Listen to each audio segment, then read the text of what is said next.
नमस्कार। कहानियों के कलरव में आप सबका बहुत स्वागत है। आज हम सुनेंगे श्री विमर्श की सशक्त हस्ताक्षर कहानीकार ममता कालिया की कहानी बोलने वाली औरत। कहानी शुरू करने से पहले मेरा आप सबसे विनम्र निवेदन है, यदि मेरे द्वारा सुनाई गई कहानियाँ आप सबको पसंद आती हों तो कृपया मेरे चैनल को सब्सक्राइब करें और अपने मित्रों में भी साझा करें। तो चलिए शुरू करते हैं कहानी। यह झाड़ू सीधी किसने खड़ी की है? बीजी ने त्योरी चढ़ाकर विकट मुद्रा में पूछा। जवाब न मिलने पर उन्होंने मीरा को धमकाया, इस तरह फिर कभी झाड़ू की तो। वे कहना चाहती थी कि मीरा को काम से निकाल देंगी, पर उन्हें पता था नौकरानी कितनी मुश्किल से मिलती है। फिर मीरा तो वैसे भी हमेशा छोड़ू छोड़ू मुद्रा में रहती है। मैंने नहीं रखी, मीरा ने ऐंठ कर जवाब दिया। क्यों रखी थी? तुझे इतना नहीं मालूम कि झाड़ू खड़ी रखने से घर में दलिद्दर आता है, कर्ज बढ़ता है, रोग जड़ पकड़ लेता है? क्या तो मैंने कभी नहीं सुना? जाने कौन गांव की है तू? माँ के घर से कुछ भी तो सीख कर नहीं आई। काके का काम वैसे ही ढीला चल रहा है, तू और झाड़ू खड़ी कर रखी है। यही सीख है तेरी। मेरा ख्याल है झाड़ू गुसल खाने के बीचों बीच भींगती हुई पसरी हुई छोड़ देने से दरिद्र आ सकता है। तीलियां गल जाती हैं, रस्सी ढीली पड़ जाती है और गंदी भी कितनी लगती है। आज तो मैंने माफ कर दिया, फिर भी कभी झाड़ू खड़ी ना मिले, समझी? इस बात में कोई तुक नहीं है बीजी, झाड़ू कैसे भी रखी जा सकती है। बीजी झुंझला गई। कैसी जाहिल और जिद्दी लड़की ले आया है काका। लाख बार कहा था इस कुदेसिन से ब्याह न कर, पर नहीं, उसके सिर पर तो भूत सवार था। शिखा को हंसी आ गई। बीजी अपने को बहुत सही और समझदार मानती हैं, जबकि अक्सर उनकी बातों में कोई तर्क नहीं होता। उसे हंसते देखकर बीजी का खून खौला गया। इसे तो बिल्कुल अकल नहीं, उन्होंने मीरा से कहा। बीजी चाय पिएंगी? शिखा ने पूछा। बीजी इसकी तरफ पीट करके बैठ रही। शिखा की बात का जवाब देना वे ज़रूरी नहीं समझती। वैसे भी उनका ख्याल था कि शिखा के स्वर में खुशामद की कमी रहती है। शिखा ने चाय का गिलास उनके आगे रखा तो वे भड़क गई। वैसे ही मेरा कब्ज के मारे बुरा हाल है, तो चाय पिला पिलाकर मुझे मार डालना चाहती है। शिखा ने और बहस करना स्थगित किया और चाय का गिलास लेकर कमरे में चली गई। शिखा का शौहर कपिल अपने घर वालों से इन अर्थों से भिन्न था कि आमतौर पर उसका सोचने का एक मौलिक तरीका था। शादी के ख्याल से जब उसने अपने आसपास देखा तो कॉलेज में उसे अपने से 2 साल जूनियर बीएससी में पढ़ती शिखा अच्छी लगी थी। सबसे पहली बात यह थी कि वह उन सब औरतों से एकदम अलग थी जो उसने परिवार और अपने परिवेश में देखी थी। शिखा का पूरा नाम दीपशिखा था, लेकिन कोई नाम पूछता तो वह महज नाम नहीं बताती। मेरे माता पिता ने मेरा नाम गलत रखा है, मैं दीपशिखा नहीं अग्निशिखा हूँ, वह कहती। अग्निशिखा की तरह ही वह हमेशा प्रज्वलित रहती, कभी किसी बात पर, कभी किसी सवाल पर। तब उसकी तेजी देखने लायक होती। उसकी वक्रता से प्रभावित होकर कपिल ने सोचा वह शिखा को पा कर रहेगा। पढ़ाई के साथ साथ वह पिता के व्यवसाय में भी लगा था, इसलिए शादी से पहले नौकरी ढूंढने की उसे कोई ज़रूरत नहीं थी। बिना किसी आडंबर, दहेज या नखरे के एक सादे समारोह में वे विवाह सूत्र में बंध गए। शिखा उसकी आत्मनिर्भरता, खूबसूरती और स्वतंत्र सोच से प्रभावित हुई।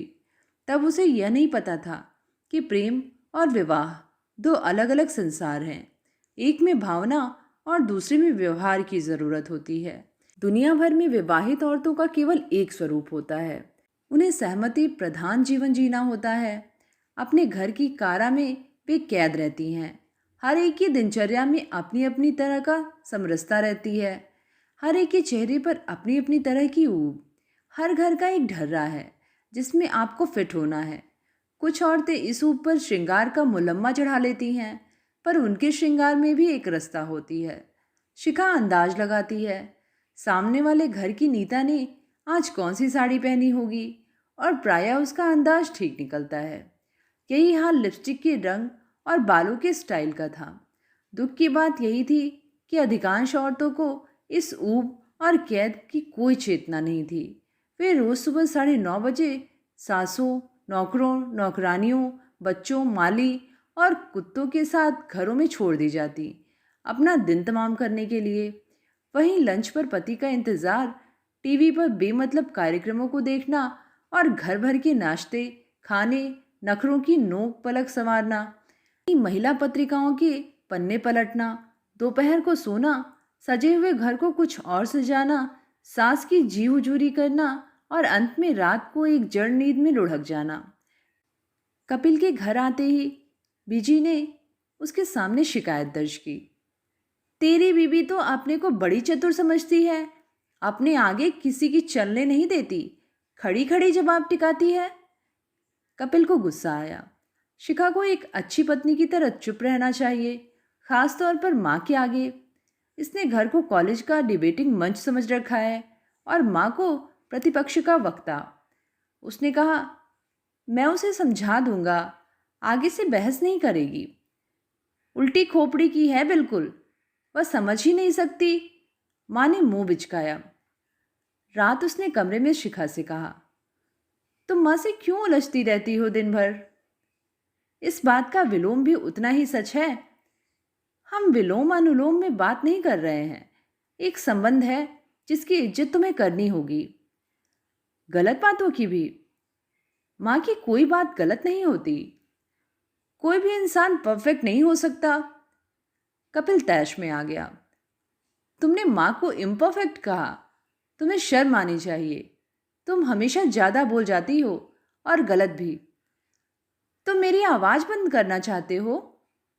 मैं एक शांत और सुरुचिपूर्ण जीवन जीना चाहता हूं। शिखा अंदर तक जल गई इस उत्तर से, क्योंकि यह उत्तर 1000 नए प्रश्नों को जन्म दे रहा था।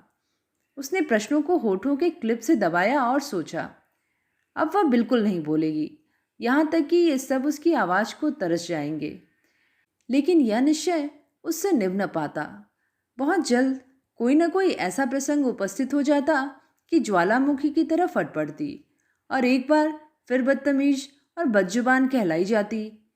तब शिखा बेहद तनाव में आ जाती।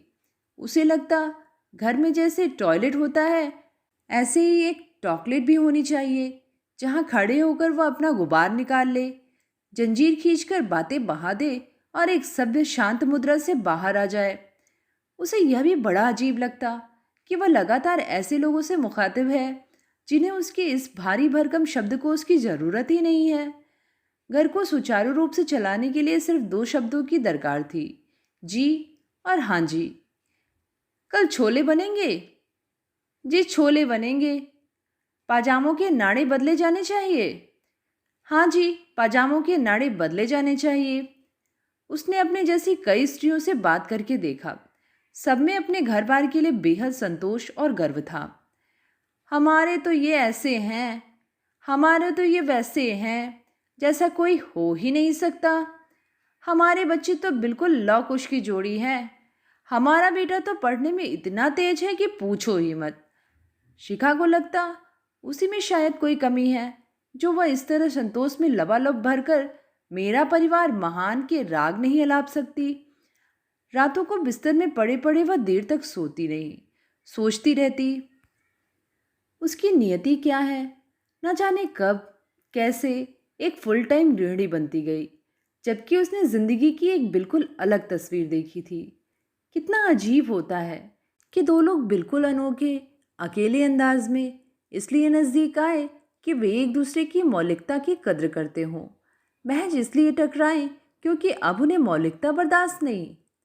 दरअसल वे दोनों अपने अपने खलनायक के हाथों मार खा रहे थे। यह खलनायक था रूटीन, जो जीवन की खूबसूरती को दीमक की तरह चाट रहा था। कपिल चाहता था कि शिखा एक अनुकूल पत्नी की तरह रूटीन का बड़ा हिस्सा अपने ऊपर ओढ़ ले और उसे अपनी मौलिक सोच विचार के लिए स्वतंत्र छोड़ दे। शिखा की भी यही उम्मीद थी। उनकी जिंदगी का रूटीन या ढर्रा उनसे कहीं ज़्यादा शक्तिशाली था। आज सुबह वह कॉल बेल की पहली कर्कश ध्वनि के साथ जग जाता और रात 12 के टन टन घंटे के साथ सोता। बीजी घर में इस रूटीन की चौकीदार तैनात थी। घर की दिनचर्या में जरा सी भी देर सवेर उन्हें बर्दाश्त नहीं थी। शिखा जैसे तैसे रोज के काम निपटाती और जब समस्त घर सो जाता, हाथ मुंह धो, कपड़े बदल, एक बार फिर अपना दिन शुरू करने की कोशिश करती। उसे सोने में काफ़ी देर हो जाती और अगली सुबह उठने में भी। उसके सभी आगामी काम थोड़े पिछड़ जाते। बीजी का हिदायतनामा शुरू हो जाता। क्या आधी आधी रात तक बत्ती जलाकर क्या करती रहती है तू? ऐसे कहीं घर चलता है? ससुर 1940 में सीखा हुआ मुहावरा टिका देते, early to bed and early to rise वगैरह वगैरह। हिदायतें सही होती पर शिखा को बुरी लगती। वह बेमन से झाड़ू झाड़न पोछे का रोजनामचा हाथ में उठा लेती, जबकि उसका दिमाग किताब, कागज़ और कलम की मांग करता रहता। कभी कभी छुट्टी के दिन कपिल घर के कामों में उसकी मदद करता। बीजी उसे टोक देती, यूं औरतों वाले काम करता तो अच्छा लगता है क्या? तू तो बिल्कुल जोरू का गुलाम हो गया है। घर में एक सहज और सघन संबंध को लगातार ठोक पीट कर यांत्रिक बनाया जा रहा था। एकांत में जो भी तन्मयता पति पत्नी के बीच जन्म लेती, दिन के उजाले में उसकी गर्दन मरोड़ दी जाती। बीजी को संतोष था कि वे परिवार का संचालन बढ़िया कर रही हैं। वे बेटे से कहती, तू फिक्र मत कर, थोड़े दिनों में मैं इसे ऐन पटरी पर ले आऊंगी। पटरी पर शिखा तब भी नहीं आई जब 2 बच्चों की माँ हो गई। बस इतना भर हुआ कि उसने अपने सभी सवालों का रुख अन्य लोगों से हटाकर कपिल और बच्चों की तरफ कर दिया। बच्चे अभी कई सवालों को जवाब देने लायक समझदार नहीं हुए थे, बल्कि लाड़ प्यार में दोनों के अंदर एक तर्कातीत तुनक मिजाजी आ बैठी थी। स्कूल से आकर वे दिन भर वीडियो देखते, गाने सुनते, आपस में मारपीट करते और जैसे तैसे अपना होमवर्क पार लगाकर सो जाते। कपिल अपने व्यवसाय से बचा हुआ समय अखबारों, पत्रिकाओं और दोस्तों में बिताता। अकेली शिखा घर की कारा में कैद, घटनाहीन दिन बिताती रहती। वह जीवन के पिछले 10 सालों और अगले 20 सालों पर नजर डालती और घबरा जाती। क्या उसे वापस अग्निशिखा की बजाय दीपशिखा बनकर ही रहना होगा? मध्यम और मधुर मधुर जलना होगा? वह क्या करे अगर उसके अंदर तेल की जगह लावा भरा पड़ा है? उसे रोज लगता है कि उन्हें अपना जीवन नए सिरे से शुरू करना चाहिए। इसी उद्देश्य से उसने कपिल से कहा, क्यों नहीं हम 2-4 दिन को कहीं घूमने चले? कहाँ? कहीं भी, जैसे जयपुर या आगरा। वहाँ हमें कौन जानता है, फिजूल में एक नई जगह जाकर फंसना। वहाँ देखने को बहुत कुछ है। हम घूमेंगे, कुछ नई और नायाब चीज़ें खरीदेंगे, देखना एकदम फ्रेश हो जाएंगे। ऐसी सब चीज़ें यहाँ भी मिलती हैं। सारी दुनिया का दर्शन जब टीवी पर हो जाता है तो वहाँ जाने में क्या तुक है? तुक के सहारे दिन कब तक बिताएंगे? बच्चों ने इस बात का मजाक बना दिया।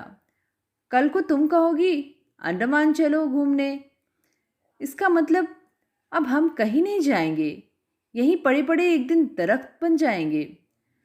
तुम अपने दिमाग का इलाज कराओ। मुझे लगता है तुम्हारे हार्मोन बदल रहे हैं। मुझे लगता है तुम्हारे भी हार्मोन बदल रहे हैं। तुम्हारे अंदर बराबरी का बोलना एक रोग बनता जा रहा है। इन ऊल जलूल बातों में क्या रखा है? शिखा याद करती वे प्यार के दिन, जब उसकी कोई बात बेतुकी नहीं थी। एक इंसान को प्रेमी की तरह जानना और पति की तरह पाना कितना अलग था। जिसे उसने निराला समझा वही कितना औसत निकला। वह नहीं चाहता जीवन के ढर्रे में कोई नयापन या प्रयोग। उसे एक परंपरा चाहिए, जी हुजूरी की। उसे एक गांधारी चाहिए जो जानबूझकर न सिर्फ अंधी हो बल्कि गूंगी और बहरी भी हो। बच्चों ने बात दादी तक पहुंचा दी। बीजी एकदम भड़क गई। अपना काम धंधा छोड़कर काका जयपुर जाएगा? क्यों? बीवी को सैर कराने। एक हम थे, कभी घर से बाहर पैर नहीं रखा। अब जो आप तीर्थ के बहाने घूमने जाती हैं, वाह! शिखा से नहीं रहा गया। तीर्थ को तो घूमना कहती है? इतनी खराब जुबान पाई है तूने। कैसे गुजारा होगा तेरी गृहस्थी का? काश गोदरेज कंपनी का कोई ताला होता मुंह पर लगाने वाला, तो ये लोग उसे मेरे मुंह पर जड़कर चाबी सेफ में डाल देते। शिखा ने सोचा, सच, ऐसे कब तक चलेगा जीवन। बच्चे शहजादों की तरह बर्ताव करते। नाश्ता करने के बाद जूठी प्लेटें कमरे में पड़ी रहती मेज पर। शिखा चिल्लाती, यहाँ कोई रूम सर्विस नहीं चल रही है, जाओ अपने जूठे बर्तन रसोई में रख कर आओ। नहीं रखेंगे, क्या कर लोगी? बड़ा बेटा हिमाकत से कहता। न चाहते हुए भी शिखा मार बैठती उसे। एक दिन बेटे ने पलटकर उसे मार दिया, हल्के हाथ से नहीं, भरपूर घूसा मुंह पर। होठ के अंदर एक तरफ का मांस बिल्कुल चीथड़ा हो गया। शिखा सन्न रह गई। न केवल उसके शब्द बंद हो गए, जबड़ा भी जाम हो गया। बर्तन बेटे ने फिर भी नहीं उठाए। वे दोपहर तक कमरे में पड़े रहे। घर भर में किसी ने बेटे को गलत नहीं कहा। बीजी एक दर्शक की तरह वारदात देखती रहीं। उन्होंने कहा, हमेशा गलत बात बोलती हो, इसी से दूसरे का खून खौलता है। शुरू से जैसी तूने ट्रेनिंग दी वैसा वह बना है। ये तो बचपन से सिखाने वाली बातें हैं। फिर तो बर्तन उठा देती तो क्या घिस जाती? उन्हीं के शब्द शिखा के मुंह से निकल गए। अगर ये रख देता तो इसका क्या घिस जाता? बदतमीज कहीं की, बड़ों से बात करने की अकल नहीं है, बीजी ने कहा। ससुर ने सारी घटना सुनकर फिर 1940 का एक मुहावरा टिका दिया, as you sow so shall you reap. Kapil ने कहा, पहले सिर्फ मुझे सताती थी, अब बच्चों का भी शिकार कर रही हो। शिकार तो मैं हूं, तुम सब शिकारी हो। शिखा कहना चाहती थी, पर जबड़ा एकदम जाम था। होठ अब तक सूज गया था। शिखा ने पाया, परिवार में परिवार की शर्तों पर रहते रहते न सिर्फ वह अपनी शक्ल खो बैठी है, बल्कि अभिव्यक्ति भी। उसे लगा वह ठूस ले अपने मुंह में कपड़ा या सी डाले इसे लोहे के तार से। उसके शरीर से कहीं कोई आवाज न निकले, बस उसके हाथ पांव परिवार के काम आते रहें। ना निकले इस वक्त मुंह से बोल, लेकिन शब्द उसके अंदर खलबलाते रहेंगे। घर के लोग उसके समस्त रंध्र बंद कर दें, फिर भी ये शब्द अंदर पड़े रहेंगे, खौलते और खदकते। जब मृत्यु के बाद उसकी चीर फाड़ होगी तो ये शब्द निकल भागेंगे शरीर से और जीती जागती इबारत बन जाएंगे। उसके फेफड़ों से, गले की नली से, अतड़ियों से चिपके हुए ये शब्द बाहर आकर तीखे, नुकीले, कटीले, जहरीले, असहमति के अग्रलेख बनकर छा जाएंगे घर भर पर। अगर वह इन्हें लिखते तो एक बहुत तेज एसिड का आविष्कार हो जाए। फिलहाल उसका मुंह सूजा हुआ है, पर मुंह बंद रखना चुप रहने की शर्त नहीं है। ये शब्द उसकी लड़ाई लड़ते रहेंगे। तो ये थी कहानी बोलने वाली औरत। कहानी आप सबको कैसी लगी नीचे कमेंट में लिख के ज़रूर बताइएगा। आगे भी ऐसी ही कहानियाँ सुनते रहने के लिए चैनल को ज़रूर सब्सक्राइब करें और फिर मिलेंगे एक नई कहानी के साथ। धन्यवाद।